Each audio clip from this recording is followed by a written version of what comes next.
নমস্কার বন্ধুরা, welcome to শর্মিলাস kitchen. আজকের রেসিপি দুধ পনির।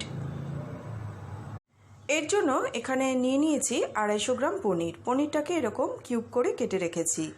আর এখানে নিয়েছি 1 টেবিল স্পুন পোস্ত, 1 ইঞ্চি একটা আদা টুকরোকে এরকম ছোট ছোট টুকরো করে রেখেছি, 4টে কাঁচা লঙ্কা এবং 10-15টা কাজু বাদাম।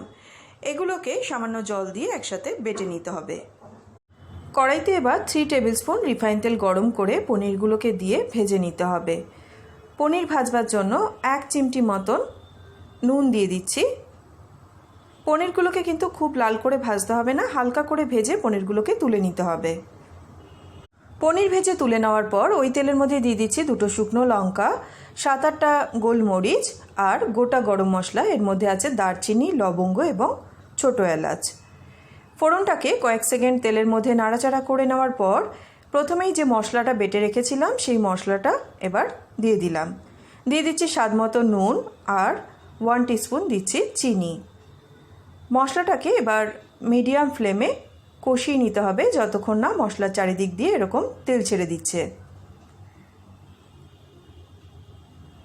এরপর গ্যাসের ফ্লেমটা একদম লোতে করে তারপর এর মধ্যে দিয়ে দিচ্ছি 2 কাপ দুধ।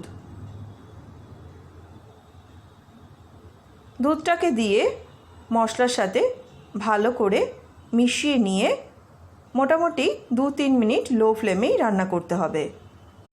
2 মিনিট বাদে ভেজে রাখা পনিরগুলোকে দিয়ে দিলাম। ভালো করে মিশিয়ে নিয়ে এবার ঢাকা দিয়ে এটাকে আরও 2 মিনিট লো ফ্লেমেই রান্না করব। খানিকক্ষণ বাদে এখন দেখুন গ্রেভিটা বেশ ঘন হয়ে গেছে, তবে এই গ্রেভিটাই আমি রাখবো, কেননা ঠান্ডা হলে এটা কিন্তু আরও একটু ঘন হয়ে যাবে। এরপর এর মধ্যে দিয়ে দিচ্ছি 1/4 টিস্পুন গরম মশলা গুঁড়ো আর দিয়ে দিচ্ছি কসুরি মেথি। ভালো করে মিশিয়ে নিয়ে 5 মিনিট ঢাকা দিয়ে রাখবো গ্যাসের ফ্লেমটা অফ করে, তারপর এটাকে সার্ভ করে দেব। এখন দেখুন গ্রেভিটা বেশ ঘন হয়ে গেছে। রুটি, পরোটা বা নান যে কোনো কিছু দিয়ে কিন্তু নিরামিষ দিনে হোক বা এমনি দিনেও আপনারা এই দুধ পনিরটা সার্ভ করতে পারেন। অসাধারণ খেতে হয়। রেসিপিটি আপনাদের কেমন লাগলো অবশ্যই কিন্তু আমাকে লিখে জানাবেন।